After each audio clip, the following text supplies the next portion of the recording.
हाय राधे बोलो, Radhe Radhe.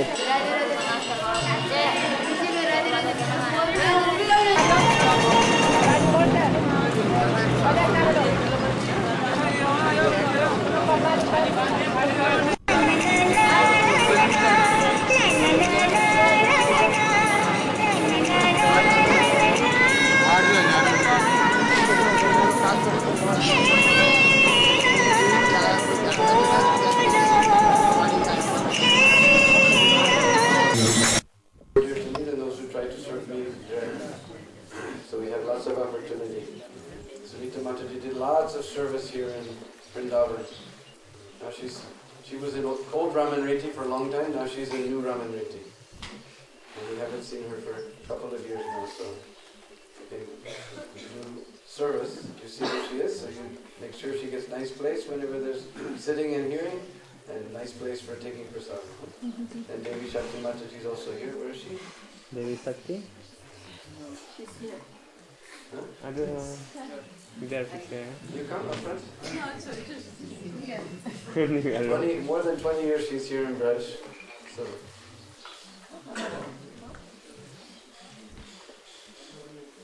So here we are at the original birthplace of Srimati Radharani. This little village is known as Raval. Just like later we're going to go to Gokul, where Nanda Maharaj was living. So previously, Vrisbhanu Maharaj, he was living here in Raval. And just like when Nanda Maharaj, he left Gokul to go to Vrindavan, so that time Vrisbhanu Maharaj, he also moved from this place. And he went to Barsana, and Nanda Maharaj eventually he went to Nandagram. But the original palaces are here on this side of the river. And these very, very charming little deities, this is Ladli Lal. So Lal we call little boy, and Lali we call little girl. So this is Ladli Lal. Very beautiful deity. This is our Pujari, Banwari Lal. He's very dear to us. Anybody has any kartals by any chance?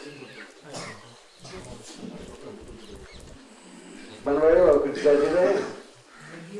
Jai Deena?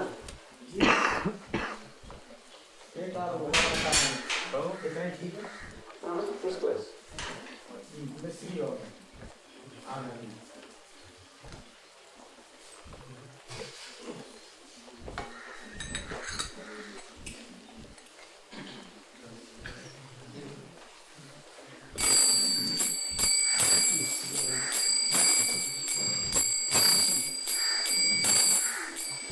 Radhe Jaya Jaya Madhava Radhe Jaya Jaya Madhava Radhe Jaya Jaya Madhava Radhe Jaya Jaya Madhava Gokula Tarani Mandala Mahite Gokula Tarani Mandala Mahite Gokula Tarani Mandala Mahite Gokula Tarani Mandala Mahite Radhe Jaya Jaya Madhava Radhe Jaya Jaya Madhava Damodar Rati Bardana Vete Hari Diskuta Vrinna Vinte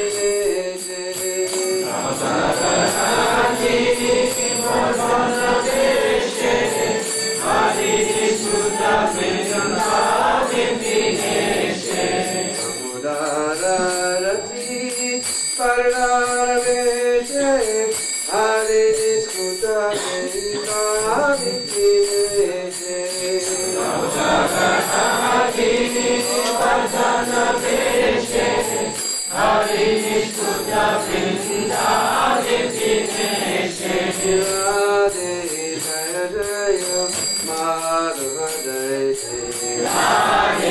Jaya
pastime of Srimati Radharani's appearance will have to go back many thousands of years. There was one prince named Suchandra and one princess named Kalavati. And their parents arranged their marriage together. And as soon as this prince and princess were married, instead of going to live in a nice palace with nice soft life and wonderful foodstuffs, they went to the forest and performed very, very severe penances and austerities. Instead of sleeping on nice silver bedstead with soft mattresses, with cushions just as white as the foam of milk, they were simply lying down on a bed of leaves.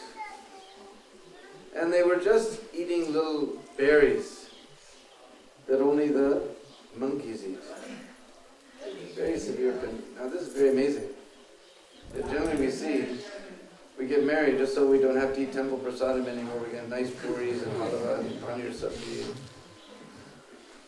But instead, they were performing great severe penances and austerities. So finally, Lord Brahma, he was pleased with their penance, and he came to see them. And he asked them what benediction they wished to have. So they told him that we want to have the consort of Lord Vishnu, Lakshmi Devi, as our daughter, in order that we may serve her in that way. Oh, Brahmaji, he was very surprised. Wow. What is this? Ordinarily, when it comes time for the benediction, and the people, they have big long lists that I want this and this and this and this. Give me a car and a job and a house by the sea, Swami Jai Jagadisha Harish.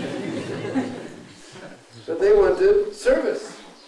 Lord Brahma was so satisfied, he said, not just Lakshmi Devi will become your daughter, but the Mahalakshmi, the source of all the Lakshmi. That's Srimati Radhika, the consort of Brajendrananda and Shamsundar. She will become your daughter. The next. So in this way, in their next appearance, they became Brisbanu and Kirtida. Now one thing, we shouldn't think that simply by benediction of Lord Brahma one can get Radharani as a daughter.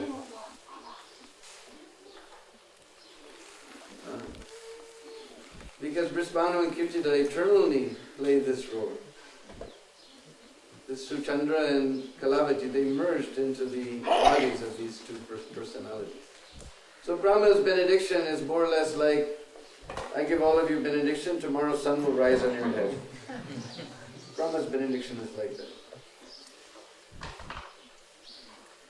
So Brisbanu and Kirtida, they were always desiring to have a daughter. They had one son named Sridham, but they had this very intense desire to have one daughter. In fact, the other day we all went to Kamyavan, and there we saw Kaneshwar Mahadev. He went there and prayed to Kameshwar Mahadev to please give his daughter, and just see what type of daughter. We'll see. So, one day,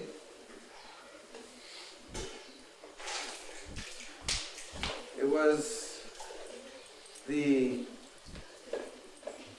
Shukla Paksh Astami of Bhadra month, and every day Jamuna used to flow just right, but sometimes when it's very heavy rain, you can again see Jamuna flowing just by here. Afterwards we'll go around the side, or you can go up on the roof and look down, you can see the Kund. The Kund is still here. So, Brisbanu, he went every morning, he went early in the morning to take his bath. So he went there to the bank of the river. As he was coming, he saw there was something sparkling in the Jamuna. Some sparkling thing was there. As he got closer, he saw it was a golden lotus flower. As he got got even more close, he saw within that golden lotus flower, on the corolla, resting on the corolla, there was a very, very beautiful golden baby girl. So sweet and soft, and so wonderful features. But we know Bhadra month, that is the second month of rainy season. Jamuna was flowing very heavily. The current was so strong, he was unable to reach to that lotus flower. He was trying to reach to that lotus flower to get that little baby girl. Suddenly Lord Brahma appeared on his swan. And he lifted up that little baby girl and reminded Vrishabhanu of his previous benediction. And he gave that daughter into Vrishabhanu's hands. And Vrishabhanu saw that every feature, her feet were so delicate and so soft, so komal, and so sweet and soft, and so many wonderful auspicious markings were there, and everything was so beautiful. He immediately ran to the palace. Oh, Kirtida, Kirtida ma, Kirtida, we got our daughter, just see, we got our daughter. She came running into the palace, Kirtida Maharani, she came running, her heart just flowing with joy, and she took that daughter from Vrishabhanu's arms and just cuddled her in her arms. And she saw this beautiful, so beautiful pink lotus feet and pink little palms. But one thing was there.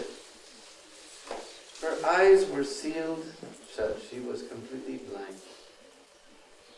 But they saw every other part was so beautiful and so delicate, so soft and komal, so sweet. But anyway, she may be blind, but she's so nice, so beautiful, doesn't matter. Just like Prabhupada said, blind uncle better than no uncle.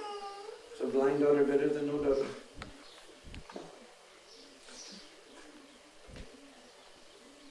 So anyway, they were so happy. Now they have got their daughter. So just about the same time, Narad Muni was wandering around. Because he had his Pentium 3 running at 500 megahertz. And he had his astrology program, he was calculating. This is the time, and somewhere around here is the place, for that Ladini Shakti of Lord Krishna to appear. Srimati Radharani is not ordinary girl.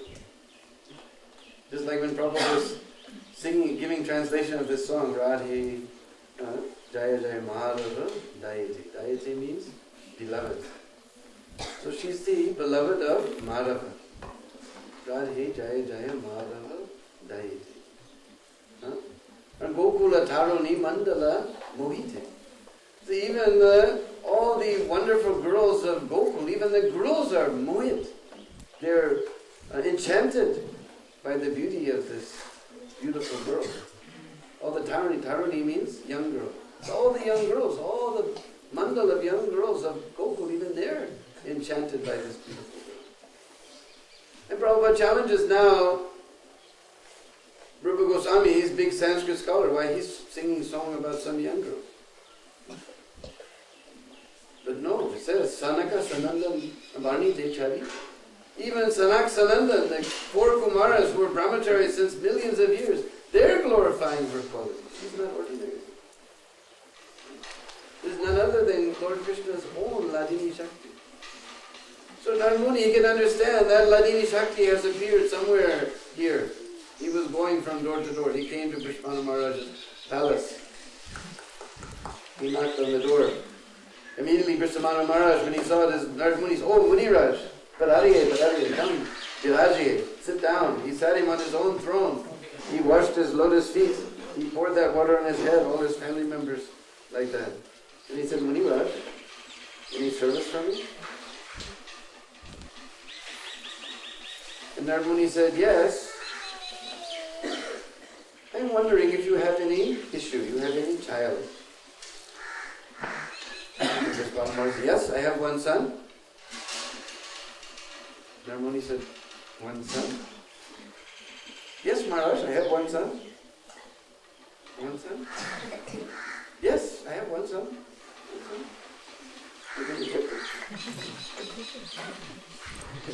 "One son?" "Yes, Maharaj, I have one son." "All right, you bring that son." So he brought Sridham before Narad Muni. Narad Muni, he gave him his all benedictions and blessings. He was very pleased to see him. And then he got up to leave. But Vishwanath Maharaj, he saw something unhappy in the face of Narad. He's not satisfied. So he got to the gate. Oh, Taro Maharaj, wait. What?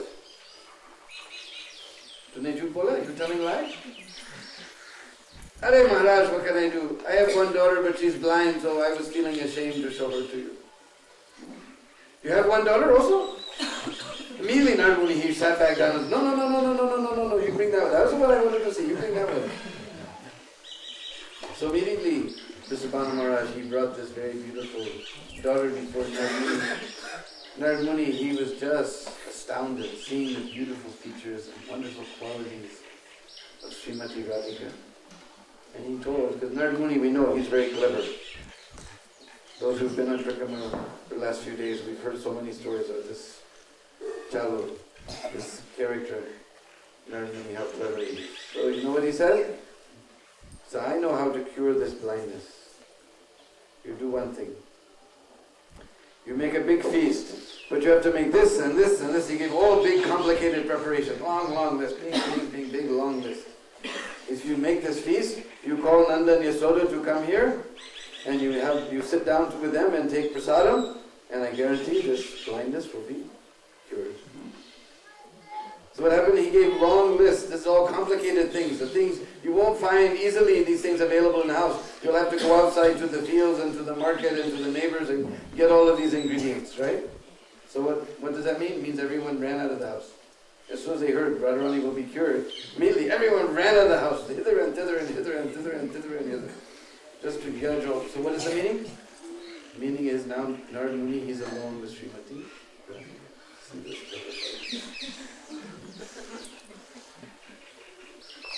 So then he began to offer very beautiful prayers and stutis to Srimati Radhika.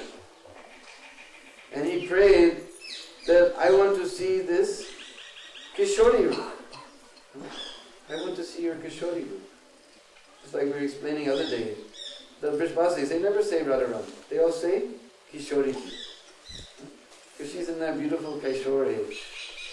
So I want to see that Kishori roop.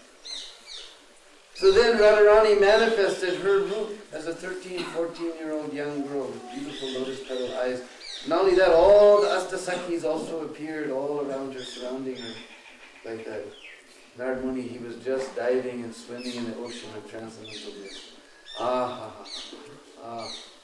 He was just in so much ecstasy, unbelievable ecstasy.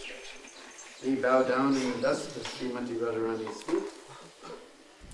And then he left. So meanwhile, everyone came back, they started busy cooking and they called Nanda and Yasoda. Nanda and Yasoda came, so they saw the beautiful daughter and they both said, oh, she's so beautiful, so sweet, so koma. She's blind, doesn't matter. She's so beautiful, there's nothing, doesn't matter like that. So then Yasoda and Kirtidama, they sat down to do their gossiping, and Nanda Maharaj and Vishwanath Maharaj, they also sat down to do their talking like that. Meanwhile, Nanda Lala was there. Now he's just 1 year and 15 days, so he's crawling hither and thither, and he saw this very, very beautiful basket with a little black blanket. This is called Kali Kamli. That's another story, isn't it? This beautiful black blanket is there coming out of this basket. So immediately he crawled over there to the side.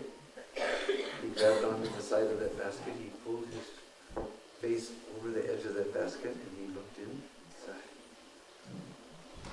Now you've seen the beautiful paintings of Nandalala. Ma Yasoda, she puts so many beautiful sandalwood dots with keshar and kapoor, camphor, like that. All these decorations you have seen, no? That divine scent was entering the very sweet nose of Srimati Radhika. Her nose is described. Sometimes you go on Brajmana Prakama, then you can see some places they have sesame flower. So I was always wondering, sesame, I was looking, you look at the flower this way, like you ordinarily look at flower like this, then you can't understand nose looking like sesame. But if you see how the sesame flower sits on the bush, like that. It's coming down like this, and there's a little bit turned up like that, and then two little things on the side, and then again, if you turn it like that, again you'll see like this, and two little things. Just like very sweet, wonderful nose, a little bit turned up like that. You have to look from the side on the sesame flower, then you'll see why this description, always in the Goswami Granths, they describe just like sesame flower. Then you can see. So this divine scent was entering her nostrils, divine nostrils. So now Srimati Radhika, she can understand, because first of all, we have to understand, now we have to go back millions of years, all the way to the Golok Dham, to understand why Srimati Radhika was blind.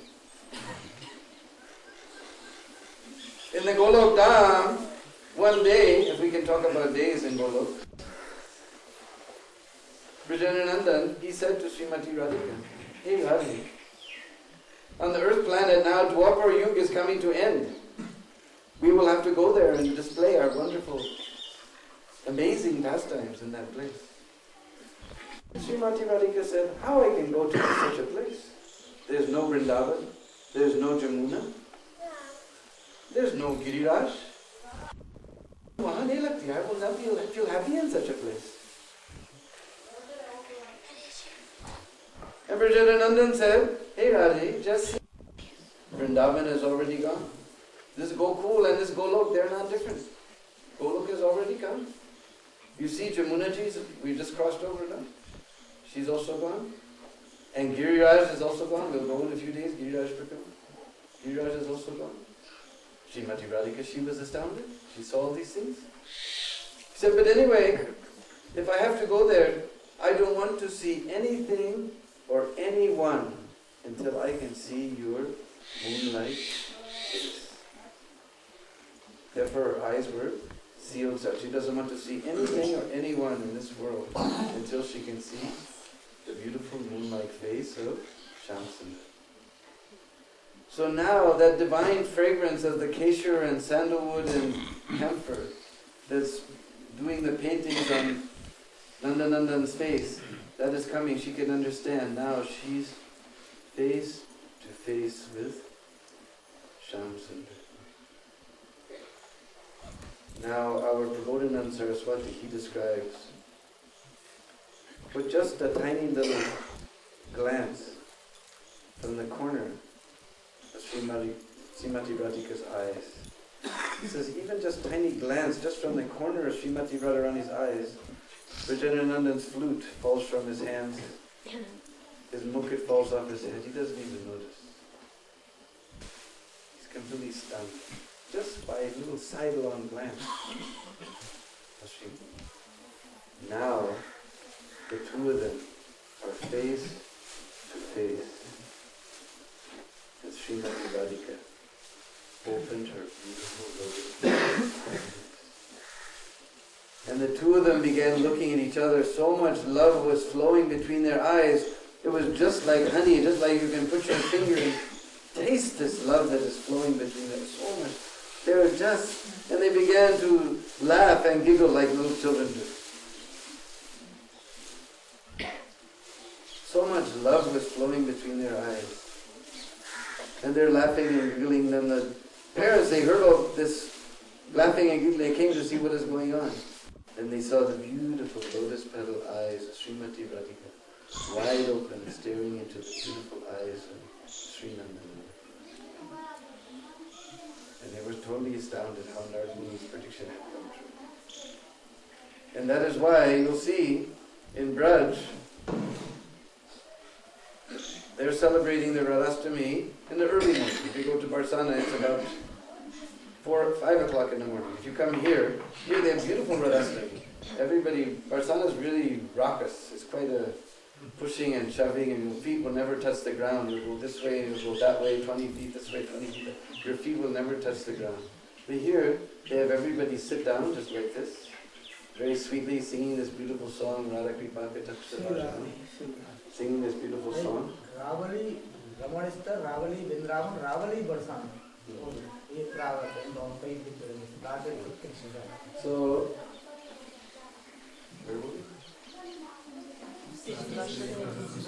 oh, so here, They have everybody sits down very peacefully. They're singing Radha Kripa Katakshta Bhajanam. It's a beautiful song. They're doing the Abhishek. Everybody sits down. Then after the Abhishek is over, they hike up Srimati Radhika's sari, and everybody files by, and that's the only time it gets a little boisterous. But eventually, as everybody starts circulating and moving past, everybody gets charan darshan of Srimati Radhika. It is very sweet. It is all early in the morning. But we have seen in our calendar, what is that we do Radhastami at noontime. Because we never like to see Radharani alone. One time, one servant of Prabhupada told me that he put the picture of Radharani on Prabhupada's desk, and Prabhupada came and said, "Where's Krishna?" To see the picture of Radharani alone is like seeing ordinary woman. You bring the picture of Krishna. So when you buy your pictures there in Vrindavan at the Mahaprasad table, then you buy the whole picture, not just Radharani's picture. So when Radha and Krishna come together for the first time, that is real appearance of Radharani. That is real Radha. Therefore we are celebrating in Gaudiya Vaishnava. We celebrate at noontime. So this is the very place where Srimati Radharani appeared to Prasvanu and Kirti. Jai Jai Sri Radhe!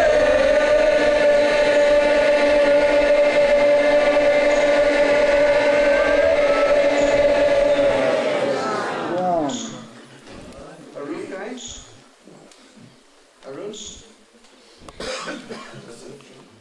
Prasvanu and Raval.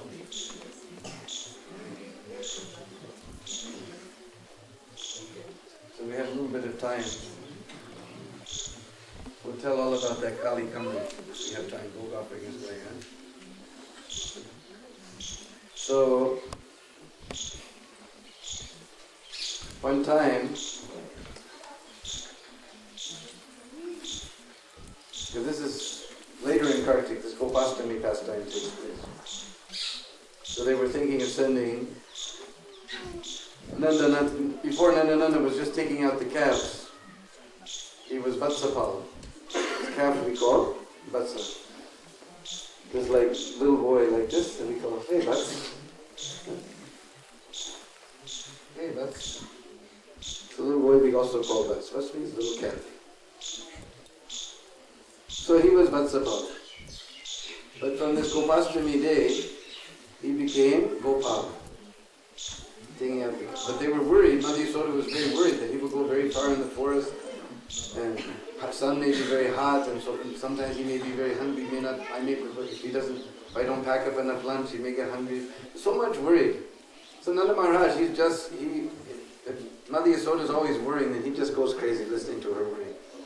So he was thinking what to do. So he consulted with Sandilya Rishi, his cool guru, that is Sandilya Rishi. So Sandilya Rishi said, well, this Vrishabhanu Maharaj, he has got this Kali Kamri, this beautiful black blanket. Lord Shiva has woven the threads this way, and Lord Brahma has woven the threads this way. It is very special. It is woven by Lord Brahma. One is doing the thread this way, one is doing the thread this way. Anyone who wears this blanket, he'll never be touched by cold or heat or rain, or never suffer any hunger or thirst or any type of difficulty whatsoever. So Vrishabhanu Maharaj, he's got this Kali Kamri. So Nanda Maharaj, so somehow we have to get it from him. So, how to do it? Because he's also, Maharaj, Vrishabhanu is a king, Nanda Maharaj is a king. King can't go to another king. Please, can you give me something? It's not, Kshatriyas, they never beg from anyone like that. So Sandilya Rishi says, well, somehow or other, we'll do Kanya Puja. We'll tell that because now Lala's going to go take care of the cows. First he has to do Kanya Puja. And the best Kanya to do puja, that is Srimati Radhika. So then somehow we'll get that Kali Kamri in Dakshina. Alright, that's a good idea. So they went to Vrishabhanu Maharaj, they said, Lala's going to take the cows now, so we're going to do a big function, and part of that function we have to do Kanya Puja. So Purnamasi said the best Kanya is Srimati Radhika. Kanya means little girl. So then they arranged a whole big day that this Kanya puja would come, and then Nandanandan himself, he was doing the puja of Srimati Radhika, like that. So then finally the puja was over, and so Nanda Maharaj told Sandhya Rishi, so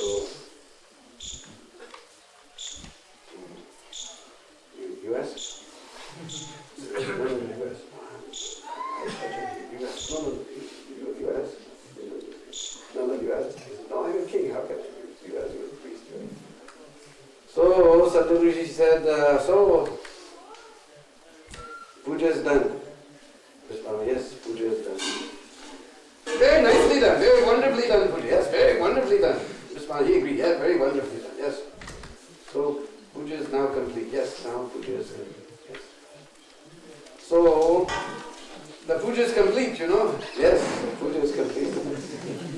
Very nicely. Yes. Oh, that was wonderful, wonderful. Yes, very expertly. You did very expertly. Yes. Oh, yeah. So the puja is done. Yes, puja is done. So, well, one thing is there, that no puja is complete without a little dakshina. Oh, yes, of course, no puja is complete. Yes, what would you like? We're thinking this beautiful Kali Kamli, if that could be given to Nanda Maharaj. No, I will make a new one. Why you should take old one? I will make a new one. No, actually we're very happy with that old one. There's no, I mean, we shouldn't delay. I mean, after all, the puja is done, you'll take some time to make another one. There's no problem, there's no difficulty. No, we should make a new one. No, it's perfectly alright, we'll take that one. No, that's perfect. Nanda also, he became excited, so he got involved. No, it's alright, we'll take that one. It's alright, I have no problem. So then they gave that Kali Kamli to Nanda Maharaj, and he presented it to Nanda. You always see him with that little blanket around his head, a little covered boy. That'd be called Lala. You see a little boy like that, just a little blanket on his head, this little covered stick, like that. And this is how he got that Kali Kamli. Srimati Radharani ki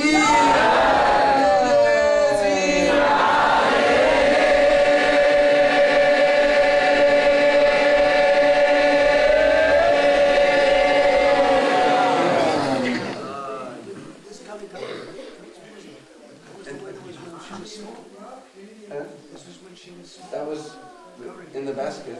She was lying on this beautiful Kali Kamli. And then how old was Krishna? I don't exactly know the age, but he's old enough to take care of the cows. Something like that. Yeah. Made 6. Yeah. So everyone can. Now we're in this very sacred place of Srimati Radharani, and we know that Srila Prabhupada's father, he always prayed. Any sadhu who came to take lunch in his house, then he prayed that you bless my son, that he become very nice devotee of Radharani. No, he never said Krishna. He said that he become nice devotee of Srimati Radharani. Because we know Srimati Radharani, she's the compassionate side of Lord Krishna. Just like sometimes we want something, we're afraid to go to ask our father, he's very stern. But we know our mothers, they're very soft-hearted. We like our mothers too much. Whenever we think of mother, we always got very soft feeling in our heart. Because mothers are so sweet and nice. So we go to our mother. You tell Pitaji, I want to get this thing. And she will tell. Like that, so Radharani, she's the compassionate side of Lord Krishna. She's very kind and compassionate. Actually, our Raghunath Das Goswami, he says, Deha karunaya vidravat. Deha karunaya vidravat. Deha, means? Body. You know that verse, everyone. Dehenosmin yata dehe kumaram jovanam So dehe, that means in the body. Deha means body. Karunaya, from, this is a special Sanskrit, it means by the force of, from karuna. Karuna means compassion. Vidravat means to melt. Now we see ordinary people, their hearts melt with compassion. But Srimati Radharani, Raghunath Das Goswami says, her whole body melts with compassion. She's so kind and concerned about the fallen conditions. Therefore we see Mahaprabhu, he has come in the bhav of Srimati Radharani. Therefore he's got that same kindness and compassion. And Srila Prabhupada has taken all of that melted compassion of Srimati Radhika and placed it inside his books. And those books, all the book distributors have sprinkled this melted compassion of Srimati Radharani on all the fallen conditioned souls. So in this very holy place we can pray to Radharani to kindly bless us, that somehow or other we'll be able to serve her most dear devotees, Srila Prabhupada, somehow or other. So we can all take a few minutes, offer our prayers, then we'll stand up and everyone can come close and take darshan of Srimati Radharani and do some small donations. Today we have a nice Anuput festival. So, just take one moment of silence for your prayers, the lotus feet of Srimati Radharani.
After taking darshan by Prikrama, then come over here and sit in the dust of bread.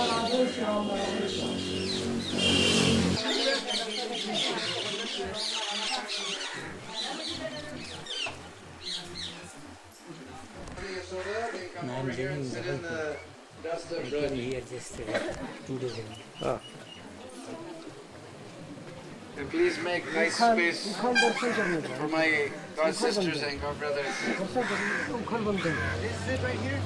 Just imagine how valuable your dhotis and saris became by collecting all this dust, so don't brush it off. I hope you notice that this is one of the most beautiful roads in the whole of Braj. Just looked like a tree tunnel. Did you see? It looked just like a tunnel of trees we were coming through. At one place along there, there's old ancient Kadamba trees. If you see these trees that are sort of whitish and very gnarly, those are all old Kadamba trees. Then you also may have noticed that Lord Krishna, he's very happy that you all came here in Kartik in his holy dham. He's very happy. So you noticed all along the roads he put so many white welcome flags. You saw the welcome flags? You're very fortunate that you came here in this holy dham in Kartik month. So Thakurji, he put all these nice welcome flags there. You saw them?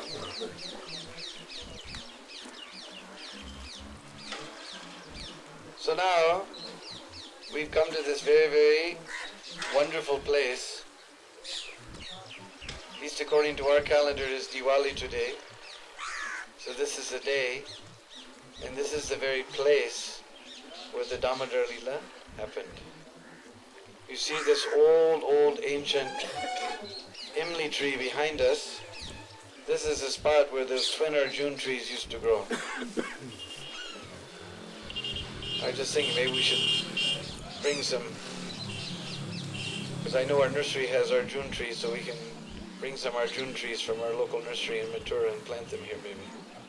2 of them, so they'll grow together. And after we're dead and gone, people will come here and see these 2 giant Arjun trees, and they'll tell how this is the original tree from 5,000 years ago. That'll be long after we're gone.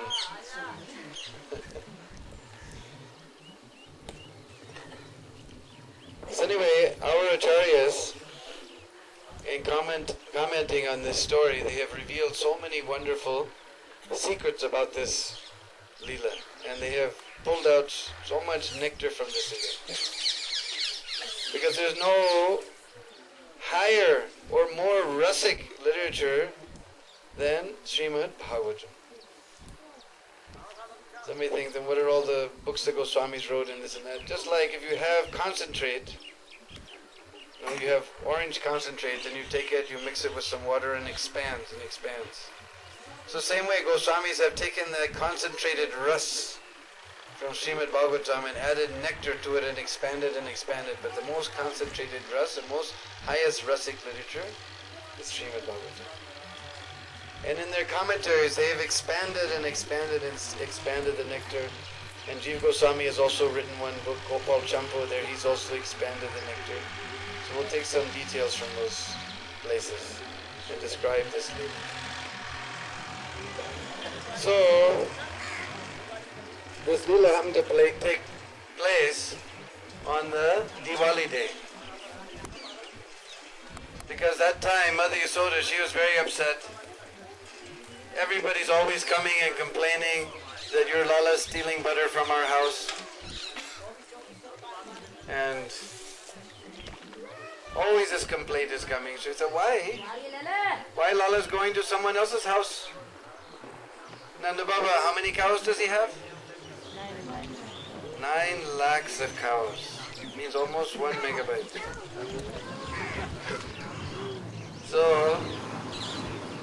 So much milk and yogurt and butter and all these things are flowing in Mother Yasoda's house. Why Lala will go to someone else's house? A whole river of makhan is flowing in her house. She thought, must be the servant ladies, servant girls, they're not churning the butter properly. So she decided tomorrow's Diwali, we'll give them all chutti, we'll give them day off. It was like yesterday, we went to Jayapur and the driver said, no, we have to go, it's Diwali. So we had to rush back to give them chutti, night off. Like that. So Mother Yasoda, she decided, all right, we'll give the servant girls chutti. We'll give them day off tomorrow. I will personally churn the butter. So, what did Mother Yasoda do? Because Nanda Baba, he has got 1,000 special cows. To those cows, they give the nicest, freshest, greenest, juiciest grass to those 1,000 cows, special cows. Then they take the milk from those 1,000 special cows and they feed that milk to 100 very special cows. Then they take the milk from those very special cows, 100 very special cows, and feed that milk to 10 very, very special cows. And then they take the milk from those 10 very, very special cows, and there's one very, very extremely special cow. Her name is Padma Gandha. You know Padma? Padma means? Lotus. And Gandha? Fragrance. So she has milk that's just fragrant like lotus flowers. So Mother Yasoda, so they take all that from those very, very special, 10 very, very special cows, they feed to that milk to the extremely special cow, Padma Gandha. So from that milk, Mother Yasoda made dahi, yogurt. Because in our Braj area, in India especially, we don't just scrape off the cream and make butter. We take the whole milk and make it into yogurt, and then we churn it into butter. And they've done some scientific research that ghee and butter that's made from the yogurt, that decreases cholesterol. So if you guys worry about these types of things, I'll tell you. made from the cream, that increases the cholesterol. The one made from the yogurt, that decreases the cholesterol. Somebody told me this. So anyway, she made yogurt. So then on Diwali day, she thought, all right, now I'm going to turn the yogurt into butter. But first thing, what did she do? Because the mothers, they're very, very clever. They know that as long as the children are awake, there's no way you can get anything done in the house. You see, they're all laughing. They know. If you don't know, then you can learn from Mother Yasoda. You haven't got your own children yet or got married yet, but you should learn this from Mother Yasoda. And when they're sleeping, then you can get everything done. When they're awake, you can't. So Mother Yasoda, very carefully, she put Lala to rest, singing nice sweet songs to him. Then she got her big matka, big churning pot. And they have a little pole with little things sticking off like this, 4 little rudders sticking off like this. And they tie one part of the rope around a tree or something like that, or to the wall, and it goes around like that. Then they take the other rope and they put it around 3 or 4 times like that, and then they go.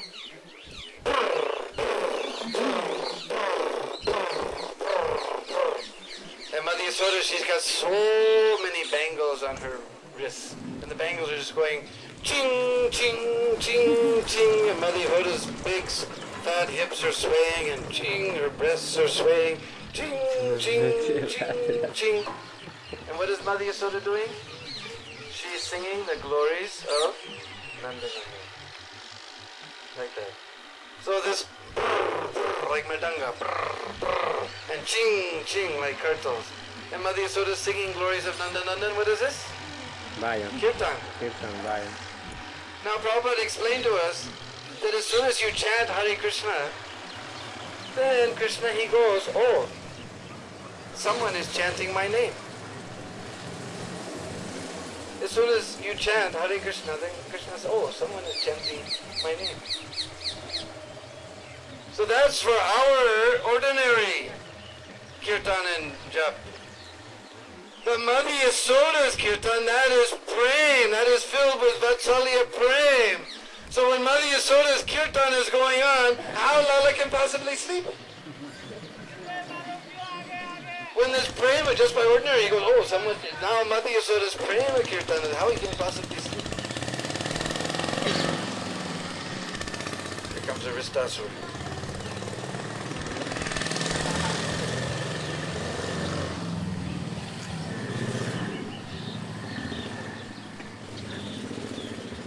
So, immediately, Lala, he came running there, and that same person who churns the heart of everyone in the whole universe, he churns the heart of everyone in the whole universe, he's grabbing the churning rod of Mother Yasoda and stopping her from churning her yogurt. Boom, she's grabbing like that. So then Mother Yasoda, she thought, oh, this Lala, he's too much hungry. So immediately, she stopped her churning, she sat down, she put Lala in her lap, and she put her breast in his mouth, and she began to feed him.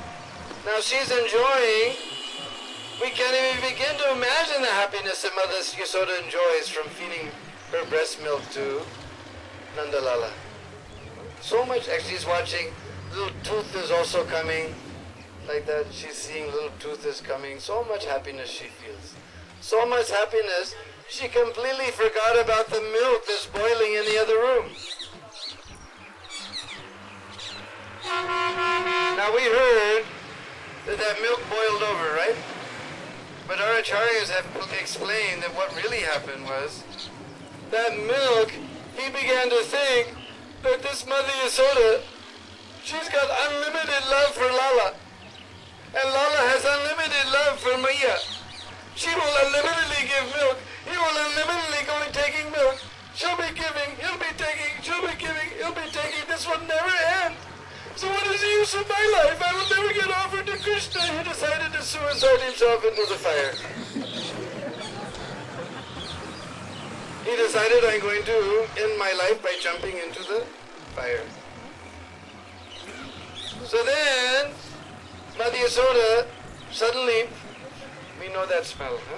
You've cooked in the kitchen, you know that smell. Immediately Mother Yasoda, she remembered the milk, and she just put Lala on the ground and said, I'm just now coming.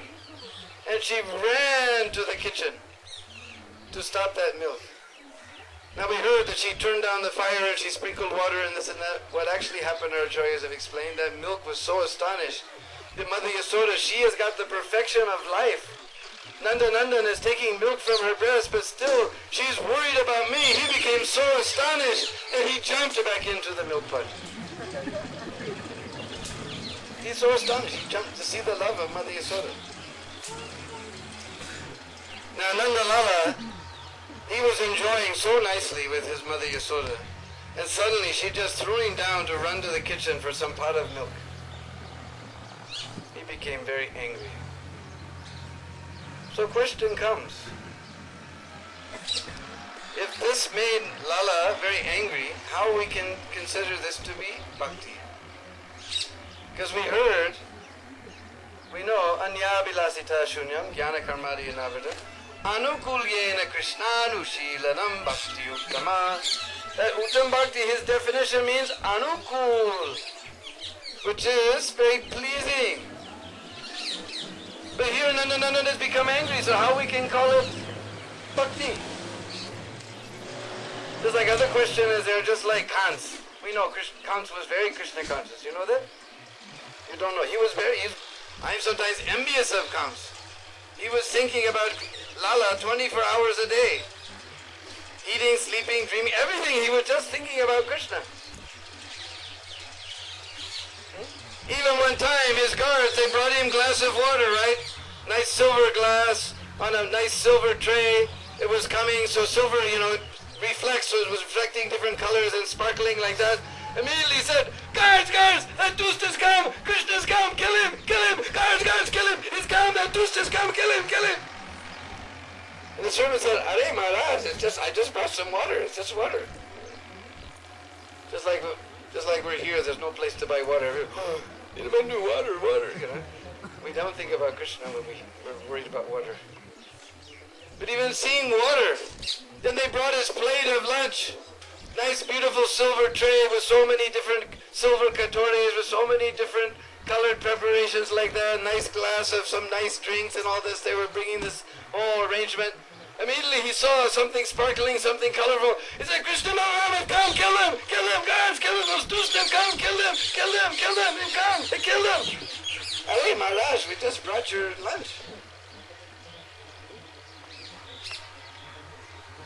And most of the time when we're very hungry, we don't think about Krishna. We see nice sweet balls, and it's like we'll go take breakfast at the Goshala tomorrow. I heard they're going to have sweet rice made from Goshala milk. Everybody, ooh. But comes, even seeing his lunch, he was thinking, Krishna, Balaram. He's got two wives, Asti and Prati. They decorated themselves very nicely, put on their very beautiful saris. They came before their Swami.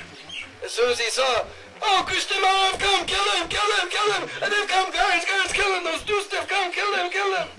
Hey, Maharaj, is that your wives? Now we see our wife, we don't think about Krishna and Balaram. Do we? Even can't seeing his wife, he is seeing Krishna and Balaram. He is very Krishna conscious, but another thing is, Krishna, he likes to fight. When he gets to fight, that is called Birya Ras. Chivalrous Ras. Krishna, he loves nice fight with Kamsa, all these different demons he had to kill. He likes to fight. So he's feeling happiness. There is pleasing to him. So now confusion. Mother Yasoda's made Lala angry, and that we're calling bhakti. Kamsa, he is seeing Krishna everywhere. Even Krishna likes to fight. He's getting nice virya ras. But we don't call it bhakti. Why? Because his bhav is pratikul. He wants to kill Krishna. Even though Krishna is getting nice ras, virya ras. Wow. But his bhav is pratikul, not anukul, pratikul. So we don't call that bhakti. Now Mother Yasoda, she wants to make nice Diwali sweets. You saw everywhere, right? Yesterday, big piles of sweets, all different colors, and big piles of, everywhere we saw big piles of sweets. So Mother Yasoda, she wanted to make nice Diwali sweets for Lala.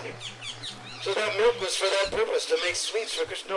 So her bhav is Anukul. She wants to please the Lord. So even though Lord has become angry, this is just to increase the rasa of this whole pastime that he's become angry with. So Mother Yasoda's activity is bhakti. So Lala, he became very upset. All right, I was drinking nice milk. Now just to save some little milk on the stove, my Maya ran away. So he took a big rock. What did he do? Pow! He smashed the butter pot. He smashed the butter pot. Then what happened? Well, Mother Yasoda hadn't churned very much. There wasn't even a sniff of butter in that pot. It all ran out. All of this buttermilk ran out. All of yogurt ran out all over the place. And not even a whiff of butter was there. But then he became more angry. I couldn't get enough milk. And now I can't even get butter. So he went, all right, let's go steal some butter then. There's no butter here. So he walked off and he climbed up in the rafters and took down the butter, and he thought, I better get out of here. So he ran out to the courtyard with his butter, and he began eating butter and feeding it to all the monkeys and all the other cowherd boys. Meanwhile, Mother Yasoda, she came back.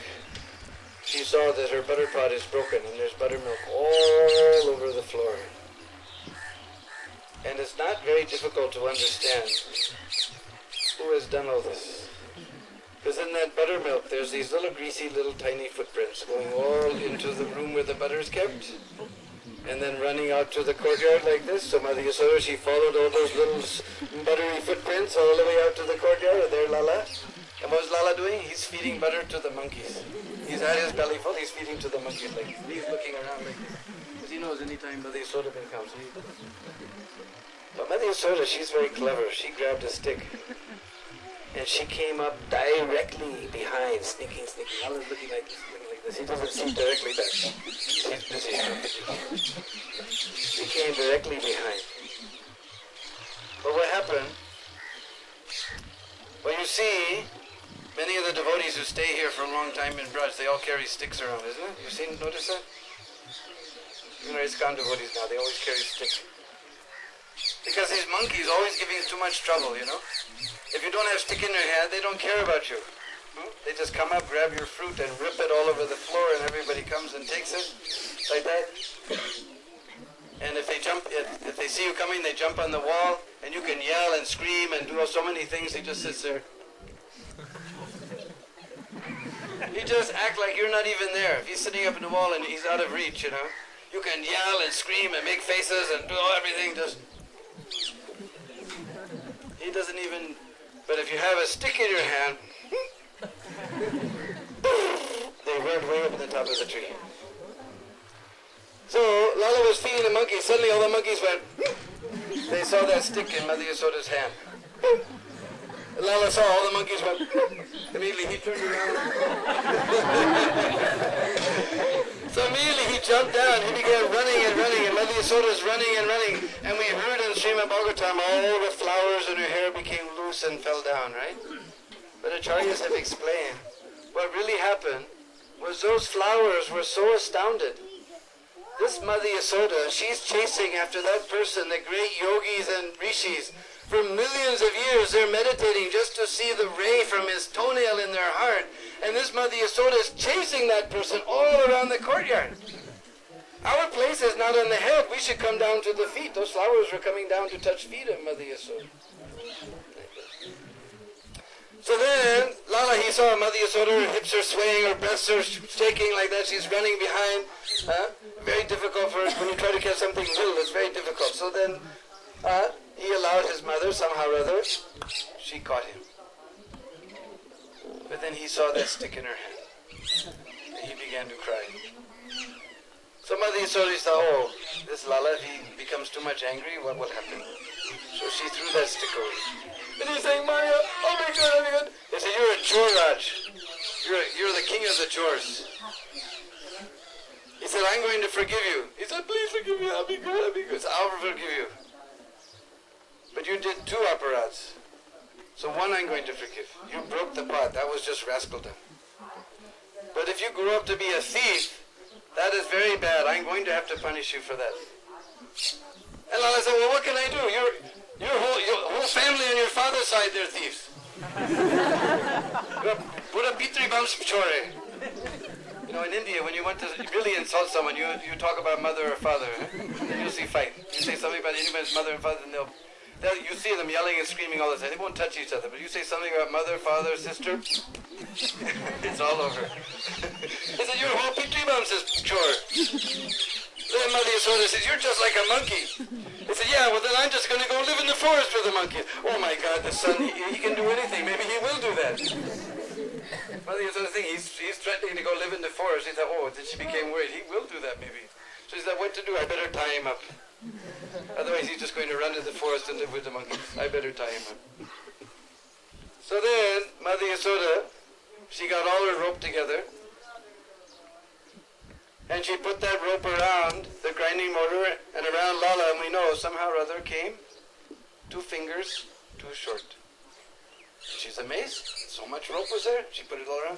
She went, she got more rope, and she tied it all together, and she put it around, and again she came 2 fingers too short. And again she went, she got more rope, and she tied it all together, and she put it all around. And again. All the older gopis, they came, they were watching Mother Yasoda all up to the afternoon. She was doing like this, they're all just laughing and watching her. Mother Yasoda, finally she went and she got, you know the ropes that they tie the legs of the cows with? First of all, you know the milk comes from the cow. I know Guru Kripa Maharaj, he told me one time, he grew up in the city. He never knew milk. You go to the store, there's a little carton and you open it up and milk comes out, you know. But actually, just like some places I go, I mean here, even you come from the Delhi airport, you see cows walking on the highway and stuff. But I went earlier this year to South Africa and we drove, even we went for Food for Life distribution way out in the village. I never saw a cow anywhere in South Africa. I don't know if the people from South Africa, they know where milk comes from. But anyway, so I'll give you a little biology lesson today. Underneath the cow, there's an udder. Between her back legs, there's an udder. And you squeeze like this. My daughter, she's very expert, you know. She will tell you. She can do, you know. She'll be milking and you'll come and she says, did you ever see right on the tip of the teeth of the cow, there's a lotus flower. Did you ever see? You never saw it. So I go to look and she goes, so you go like this. Now, sometimes you may squeeze a little tight, you know. So what happens? Cow, she becomes angry. They kick backwards like this. You see, and they have their leg is like, you know, not like our leg, it's the other way, but they just pick it up and bam, like that. So then you'll get kicked, your pot will get kicked, milk will go everywhere. So what they do, they take these ropes, they tie it around the legs, you know, then she can't kick, you know, and then you can.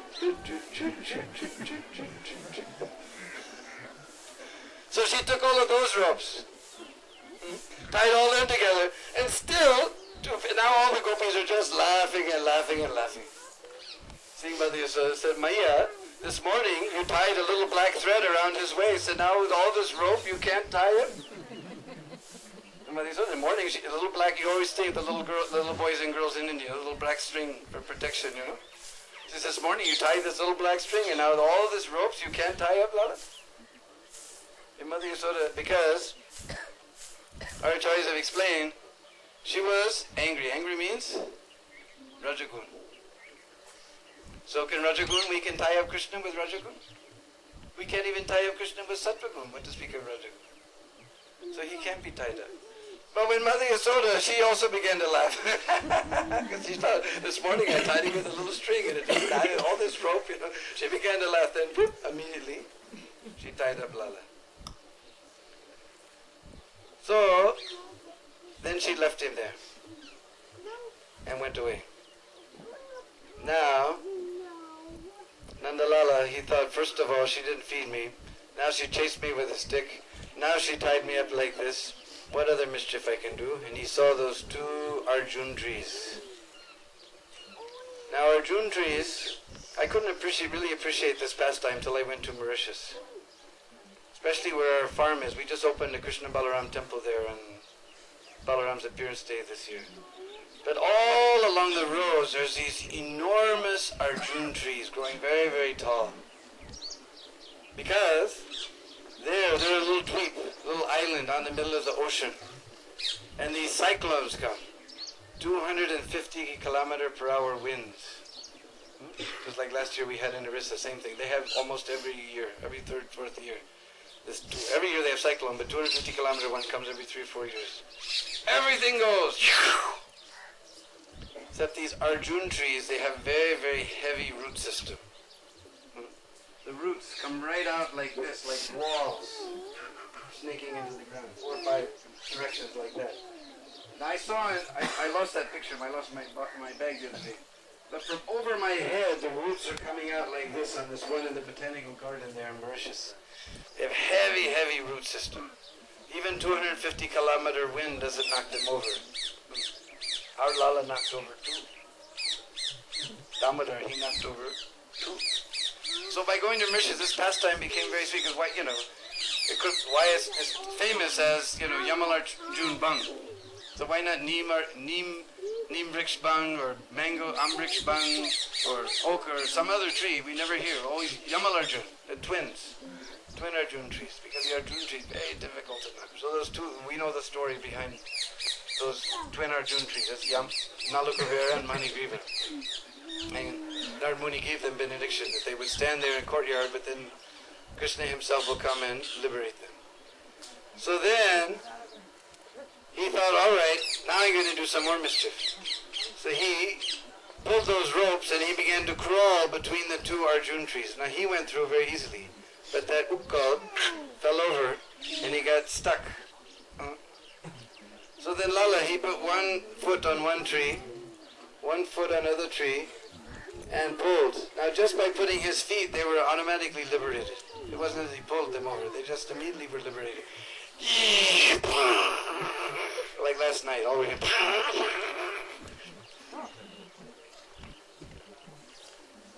So practically everybody in Braj went deaf when they heard this roar of these 2 Arjun trees. And we know that in Nalakuvera, Manigriv, they came out, offered so many prayers, and Krishna gave them benediction, they always remained Krishna conscious. Then they left. So Nanda Maharaj, he was in the fields, he came running. What was that sound? What was that sound? He saw this 2 Arjun trees have crashed down. Somebody said, well, maybe they're old and their roots are out, and they saw, no, the root is perfectly all right, there's nothing wrong. And there was no wind, there was no rain, and they saw Lala, now he's really happy. First he just broke the pot, but this is something big, he's really happy. He said, wow, look what I did. He's very happy, not even concerned about the whole thing. But Nanda Maharaj, all the cowherdmen, they're all upset. The children are talking about that Lala, he just pulled and these fell over, the shining people came. What are these children talking? So immediately Nanda Maharaj, he went there, he saw Lala's all tied up. He said, Lala, who did this? He said, Baba, Maya. Maya did this? Yes, Baba. Baba. Acha. So immediately, we forgot one thing. As first, what happened, this is a very relishable part we forgot. One of the Acharyas has explained. Before he knocked over those Arjun trees, then the cowherd boys came. So Nandanandan, he told, hey, Stoka Krishna, Sridham, come, untie this. Hey, Madhumango, Ajao, come, untie this. Madhumango says, now wait a minute. Wait a minute. He said, every time you make the plan, you execute the plan, then you guys all run away. I'm lame, I'm the one that gets stuck behind, I'm the one they catch, I'm the one that gets in trouble. You guys make the plan, you guys execute the plan, then you all run away, then I get in trouble. Now you got in trouble, you got what you deserve, I'm very happy. I'm not untying it. Sridham, Subal, come here. So Subal, they come and they're trying, hey, you're untying or you're making it, what are you guys doing? Because Mother Yasoda has tied this rope with Vatsalyaras. And cowherd boys therein? Sakyaras. So the Sakyaras can untie this Vatsalyaras now.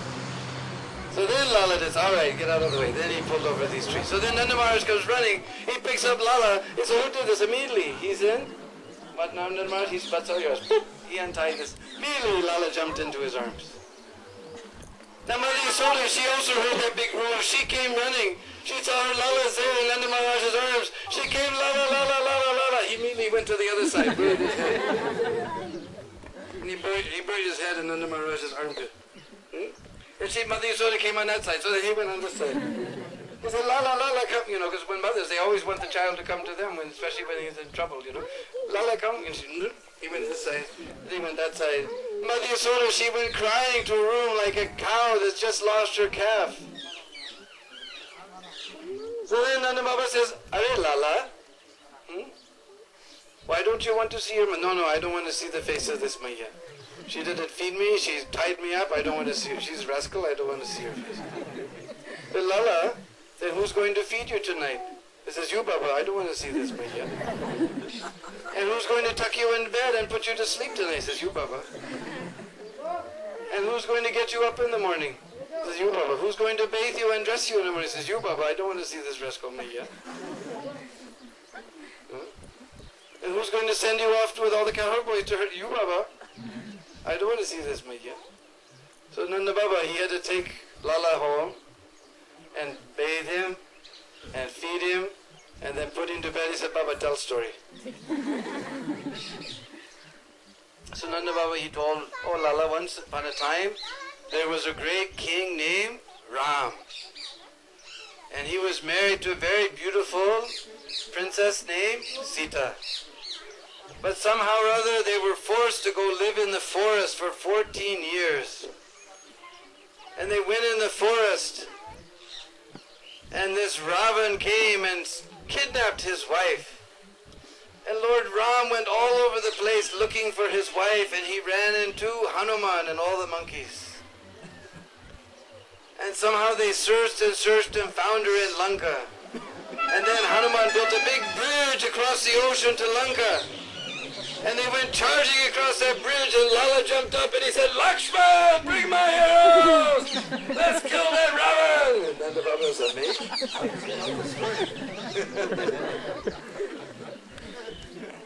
Oh, Lakshman, bring my bow and arrows! Let's kill that Ravan! He said, how does Lala know this story? He said, Lala, one time, there was a little boy named Prahlad. But his father was a big demon. In so many ways he tried to kill Prahlad. Then he was so angry, he was ready to smash this pillar. He asked Prahlad, where's your God? He said, he's in this pillar. And he said, yes, he's in this pillar. And he took